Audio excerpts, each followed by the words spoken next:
ಎಲ್ರಿಗೂ ನಮಸ್ಕಾರ. ಕರ್ಮಯೋಗದ 35ನೆಯ ಶ್ಲೋಕದ ಪರಿಚಯವನ್ನು ಮಾಡಿಕೊಳ್ಳೋಣ. ಈ ಶ್ಲೋಕದ ಉತ್ತರಾರ್ಧವನ್ನು ನಿಮ್ಮಲ್ಲಿ ಹಲವರು ಅಲ್ಲಿಲ್ಲಿ ಕೇಳಿರ್ತೀರಿ. ಇದನ್ನು ತುಂಬ ಜನರು ಅಲ್ಲಲ್ಲಿ ಉದಾಹರಿಸ್ತಾರೆ. ಶ್ಲೋಕವನ್ನು ನೋಡೋಣ. ಶ್ರೇಯಾನ್ ಸ್ವಧರ್ಮೋ ವಿಗುಣಃ ಪರಧರ್ಮಾತ್ ಸ್ವನುಷ್ಠಿತಾತ್ ಸ್ವಧರ್ಮೇ ನಿಧನಂ ಶ್ರೇಯಃ ಪರಧರ್ಮೋ ಭಯಾವಹಃ. ಸ್ವಧರ್ಮ ಶ್ರೇಷ್ಠ ಯಾವುದಕ್ಕೆ ಹೋಲಿಸಿದ್ರೆ ಪರಧರ್ಮಾತ್ ಅಂದರೆ ತನ್ನ ಧರ್ಮದಲ್ಲಿ, ತನ್ನ ಸಹಜವಾದ ಧರ್ಮದಲ್ಲಿ ಕೆಲಸಗಳನ್ನು ಕರ್ಮಗಳನ್ನು ಮಾಡ್ತಾ ಇದ್ದಾಗ ವಿಗುಣ ದೋಷಗಳು ಬರಬಹುದು, ತಪ್ಪಾಗಬಹುದು. ಅದು ಒಳ್ಳೆಯದೇ, ಅದು ಶ್ರೇಷ್ಠ. ಸ್ವಧರ್ಮೇ ನಿಧನ ಶ್ರೇಯ. ಒಂದು ವೇಳೆ ನಿಧನ ಮರಣ ಅಂತ ಬಂದರೂ, ತನ್ನ ಧರ್ಮದಲ್ಲಿರುವ ಕರ್ಮವನ್ನು ಮಾಡ್ತಿದ್ದಾಗ ಮರಣ ಬಂದರೂ ಅದು ಪರವಾಗಿಲ್ಲ. ಪರಧರ್ಮ ಭಯಾವಹ. ಇನ್ನೊಬ್ಬರ ಧರ್ಮದಲ್ಲಿ ಕೆಲಸವನ್ನು ಮಾಡ್ತೀನಿ, ತುಂಬ ಚೆನ್ನಾಗಿ ಅನುಷ್ಠಾನ ಮಾಡಿಕೊಂಡು ಮಾಡ್ತೀನಿ ಅನ್ನೋದು ತುಂಬ ಕಷ್ಟ, ಅದು ತುಂಬ ಭಯಂಕರ, ತುಂಬ ಭಯಾನಕ, ಅದು ಬೇಡ ಅಂತ ಶ್ರೀಕೃಷ್ಣ ನೇರವಾಗಿ ಹೇಳ್ತಾನೆ. ಸ್ವಧರ್ಮೇ ನಿಧನ ಶ್ರೇಯ. ಈಗ ಸೈನಿಕರು ನಾವು ಸಾಧಾರಣ ನೋಡ್ತೀವಿ, ಇಲ್ಲಿ ಅರ್ಜುನ ಕೂಡ ಸೈನಿಕನೇ. ಹಾಗಾಗಿ ನಿನಗೆ ಗೊತ್ತಿರೋದೇನು? ಯುದ್ಧ. ನೀನು ಅದನ್ನು ಮಾಡು.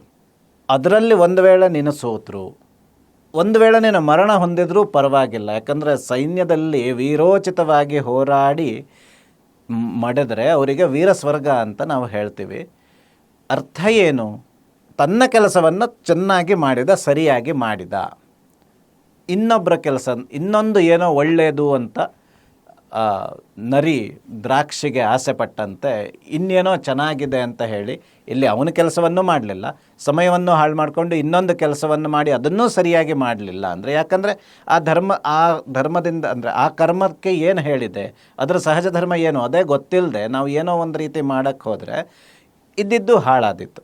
ಹಾಗಾಗಿ ಅದರಲ್ಲೂ ಏನೂ ಸರಿಯಾಗಲಿಲ್ಲ. ಇಲ್ಲಿ ಕೆಲಸ ಮಾಡೋದು ಬಿಟ್ಟು ಹೋಯಿತು.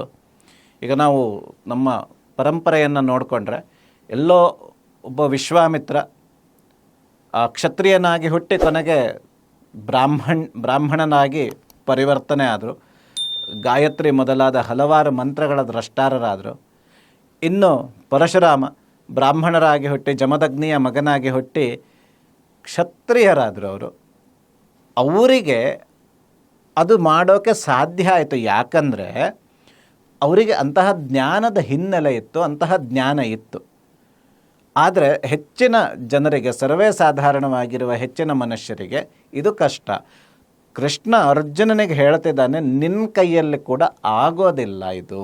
ನೀನು ಇನ್ನೊಂದು ಧರ್ಮಕ್ಕೆ, ಇನ್ನೊಂದು ಧರ್ಮದ ರೀತಿಯಲ್ಲಿ, ಅಂದರೆ ಧರ್ಮ ಅಂದರೆ ರಿಲಿಜಿಯಸ್ ಈ ರೀತಿ ಅಲ್ಲ, ನಿನ್ನ ಬ್ರಾಹ್ಮಣ ಕ್ಷತ್ರಿಯ ವೈಶ್ಯ ಶೂದ್ರ ಈ ರೀತಿ ನಾವು ನೋಡಿದರೆ ನೀನು ಕ್ಷತ್ರಿಯನಾಗಿದ್ದೆ, ಕ್ಷತ್ರಿಯ ಧರ್ಮದಲ್ಲಿ ಮುಂದುವರಿಯೋದೇ ಸರಿ ನೀನು ಅಂತ ಶ್ರೀಕೃಷ್ಣ ಮತ್ತೆ ಮತ್ತೆ ಹೇಳ್ತಿದ್ದಾನೆ. ನಮ್ಮ ಭಾರತೀಯ ಪರಂಪರೆಯಲ್ಲಿ ಕುಲ ಕಸುಬು ಅಂತ ಒಂದು ವಿಚಾರ ಇದೆ.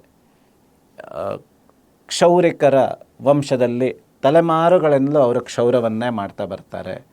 ಅಕ್ಕಸಾಲಿಗರ ವಂಶದಲ್ಲಿ ತಲೆಮಾರುಗಳಿಂದಲೂ ಅವರು ಚಿನ್ನದ ಕೆಲಸವನ್ನೇ ಮಾಡ್ತಿದ್ದಾರೆ. ಅಂದರೆ ಇದು ಮುಂಚಿನಿಂದ ನಮ್ಮ ಸಮಾಜದ ವ್ಯವಸ್ಥೆ. ಎಲ್ಲ ಕೆಲಸಗಳು ಆಗಬೇಕು, ಎಲ್ಲರೂ ಎಲ್ಲದನ್ನೂ ಮಾಡ್ತೀನಿ ಅಂತ ಹೋದರೆ ಅದರ ಗುಣಮಟ್ಟ ಕಡಿಮೆ ಆಗಬಹುದು. ಇನ್ನೊಂದು, ಒಂದಷ್ಟು ಜನರು ಯಾವ ಕೆಲಸವನ್ನು ಸರಿಯಾಗಿ ಕಲಿಯದೆ ಅಲ್ಲಿಯ ನೈಪುಣ್ಯತೆ ಹೋಗಬಹುದು. ಅದಕ್ಕೆ ನಮ್ಮ ಸಂಸ್ಕೃತಿಯಲ್ಲಿ ಏನು ಮಾಡಿದರು, ಇದು ನಿಮ್ಮ ಕುಲ, ನಿಮ್ಮ ಕುಟುಂಬಕ್ಕೆ ಈ ಕೆಲಸ, ನಿಮ್ಮ ಕುಟುಂಬಕ್ಕೆ ಈ ಕೆಲಸ. ಈಗ ಒಂದು ಊರಿನಲ್ಲಿ ಒಂದು ದೇವಸ್ಥಾನ ಅಂತ ನೋಡಿದಾಗ ಆ ದೇವಸ್ಥಾನಕ್ಕೆ ಅಷ್ಟೊಂದು ಕುಟುಂಬಗಳು, ಹೂ ಕೊಡೋರದ್ದು ಯಾವತ್ತೂ ಒಂದು ಕುಟುಂಬ, ಅಥವಾ ಆ ದೇವರ ಸಜ್ಜಿಕೆ ಮಾಡಲಿಕ್ಕೆ ಅದಕ್ಕೆ ಒಂದು ಕುಟುಂಬ, ದೇವಸ್ಥಾನದ ನೈರ್ಮಲ್ಯವನ್ನು ಮಾಡಲಿಕ್ಕೆ ಅದಕ್ಕೊಂದು ಕುಟುಂಬ. ಈ ರೀತಿ ಹಲವಾರು ಕುಟುಂಬಗಳಿಗೆ ಈ ಕೆಲಸ ನಿಮ್ಮ ಕುಟುಂಬದ್ದು, ಇದು ನಿಮ್ಮ ಧರ್ಮ, ಈ ರೀತಿ ಒಂದು ನಿಯಮವನ್ನು ರೂಪಿಸಿದರು. ಎಷ್ಟೊಂದು ಕುಟುಂಬಗಳು ಹೌದು ಇದು ನಮಗೆ ಆಗತ್ತೆ ಅಂತ ಅವರಾಗಿ ಅದನ್ನು ಆಯ್ಕೆ ಮಾಡಿಕೊಂಡು ಅವರು ಆ ಧರ್ಮದಂತೆ ನಡ್ಕೊಳ್ತಾ ಹೋದರು. ಹಾಗಾಗಿ ಅದು ಕುಲದಿಂದ ತಮ್ಮ ಕುಲದಲ್ಲಿ ವಂಶದಿಂದ ವಂಶಕ್ಕೆ ಆ ಕಲೆ ಉಳೀತು, ಬೆಳೀತು, ನೈಪುಣ್ಯತೆಯನ್ನು ಕೂಡ ಮುಂದಿನವರು ಗಳಿಸ್ಲಿಕ್ಕಾಯಿತು. ಹೀಗಿದ್ದಾಗ ನಾನು ಇನ್ನೊಂದು ಕೆಲಸವನ್ನು ಮಾಡ್ತೀನಿ ಅಂತ ಯಾರಾದರೂ ಹೇಳಿದರೆ ಮಾಡಬಾರದು ಅಂತಿಲ್ಲ, ಮಾಡಲಿಕ್ಕಾಗತ್ತೆ. ಆದರೆ ಅದನ್ನು ತುಂಬ ಕಲಿಬೇಕು, ಅದಕ್ಕೆ ತುಂಬ ತಾಳ್ಮೆಯಿಂದ ತುಂಬ ಸಮಯ ಕೊಟ್ಟು ಕಲಿಬೇಕು. ಅಷ್ಟಾಗಿಯೂ ಆ ನೈಪುಣ್ಯತೆ ಬರದೇ ಹೋದಿತ್ತು.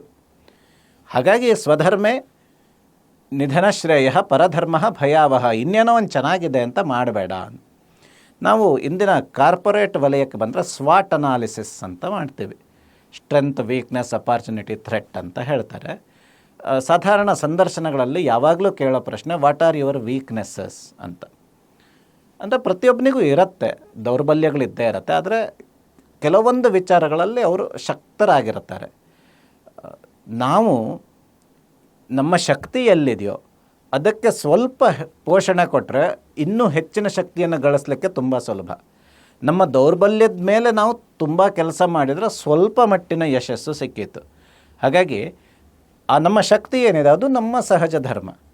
ಈಗ ಕೆಲವರು ಚೆನ್ನಾಗಿ ಬರೆಯೋರು ಇರ್ತಾರೆ, ಅವರಿಗೆ ಭಾಷೆಯ ನೈಪುಣ್ಯತೆ ಇರುತ್ತೆ, ಭಾಷಾ ನಿಪುಣರಾಗಿರ್ತಾರೆ, ಅವರಿಗೆ ಬರೆಯೋ ಕೆಲಸವೇ ಸಹಜವಾಗಿ ಬರುತ್ತೆ.